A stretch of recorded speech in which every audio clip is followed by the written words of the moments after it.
beneath the quiet farmland of eastern Scotland, where Greppen fields rippled gently in the summer breeze and ancient secrets slept undisturbed for more than 6,000 years. In July 2025, that secret awoke.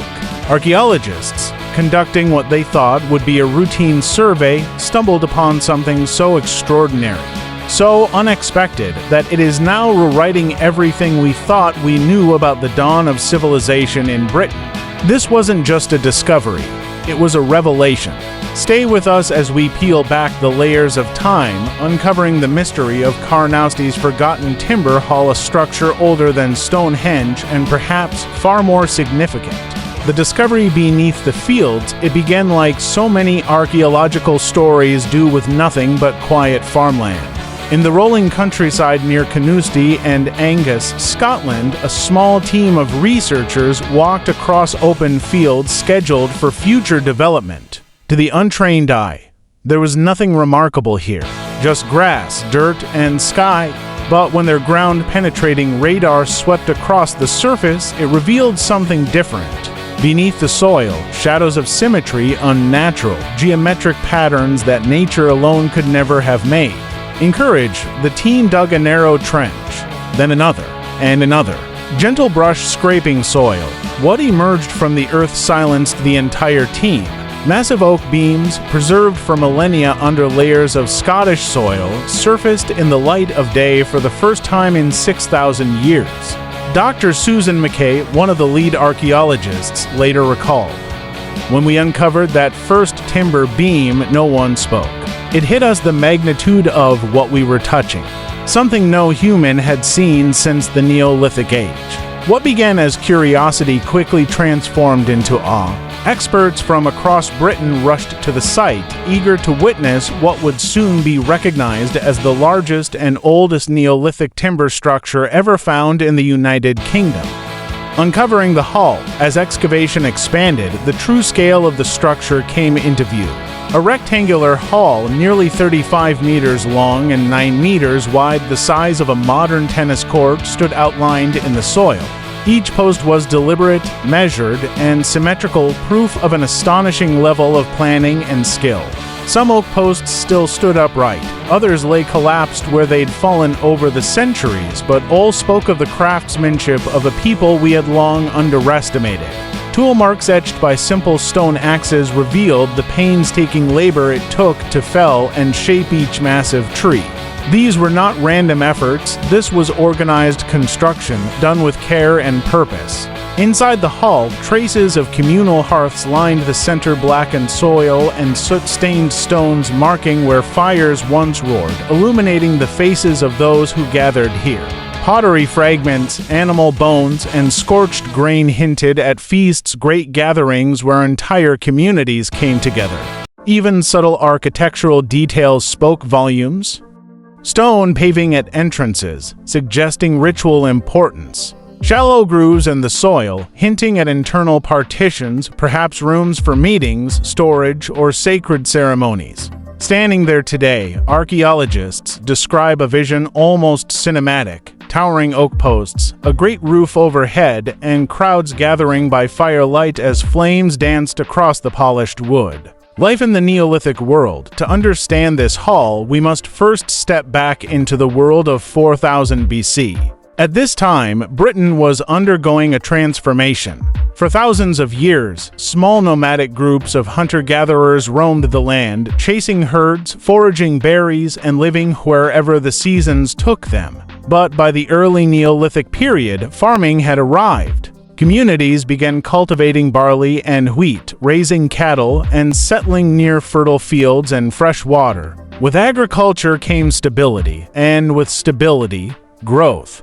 Daily life revolved around the cycles of the land, early mornings in the fields, foraging in woodlands for roots and wild berries, hunting deer and boar in the surrounding forests. Each member of the community had a role: farming, tool-making, pottery crafting, or trading with neighboring villages. And trade mattered. These early Scots were not isolated. Farming techniques, pottery designs, and cultural ideas flowed northward through trade routes, connecting them with communities in what is now France, Belgium, and the Netherlands. The Canusti timber hall wasn't just a building. It was a beacon of connection, a central gathering place for rituals, discussions, and the forging of alliances, purpose, and power.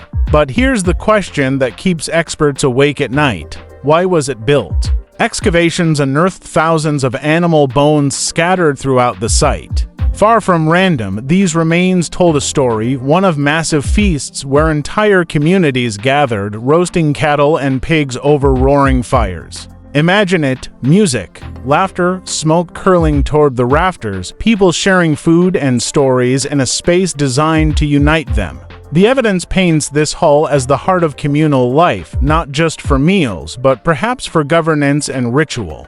Decorated pottery near the central hearths revealed not only practicality but also artistry. This was a society where function and ceremony intertwined. Even the layout of the hearths, carefully spaced along the length of the hall, hinted at a deeper order, perhaps reflecting social divisions, spiritual symbolism, or both. Older than Stonehenge. What makes this discovery truly breathtaking is its age. Radiocarbon dating places the Canusti Hall around 4000 BC, nearly 1,000 years older than Stonehenge. Let that sink in.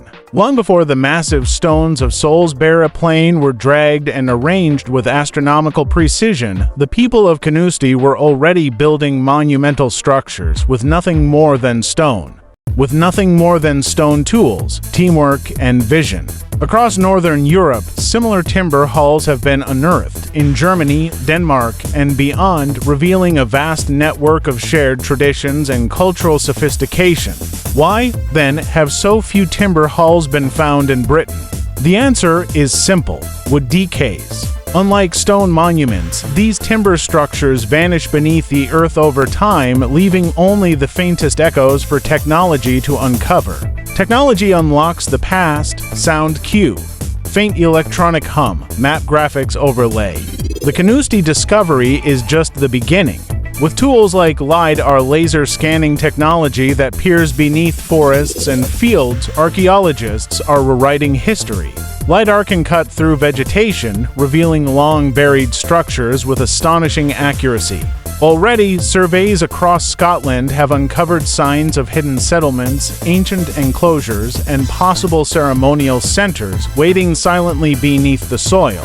Each new scan, each new trench, edges us closer to a staggering realization: the early Neolithic world of Britain was far more interconnected, complex, and organized than we ever dared imagine. What comes next? As you watch this, teams of archaeologists are preparing for the next phase of exploration. More trenches will be dug, more soil samples analyzed, more secrets revealed. Advanced dating techniques and microscopic studies of pottery and soil will help us reconstruct daily life, trade networks, and even diets of the people who built this hall. And somewhere beneath the quiet countryside of Scotland, perhaps another hall, or an entire complex of structures, waits to be discovered. The mystery lives on. Even now, questions linger. Was this hall a place of power? Did it host rituals to honor the dead or the stars? Why, after centuries of use, was it abandoned and left to the soil? The answers remain buried, but every new discovery brings us closer to understanding this remarkable moment in human history when ordinary people did something extraordinary. Outro. A call to discovery, the Canusti Timber Hall is more than an archaeological site. It's a bridge connecting us to the hopes, dreams, and ingenuity of a people who lived 6,000 years ago. And as technology advances, who knows what else lies beneath our feet, waiting for the right moment to reveal its secrets. If you've enjoyed journeying with us into the mysteries of the uncharted past, help us keep exploring. Like this video to support the channel. Subscribe to join us as we uncover more of the world's hidden histories. And share this story because history deserves to be told. Until next time, stay curious because the past is never truly buried.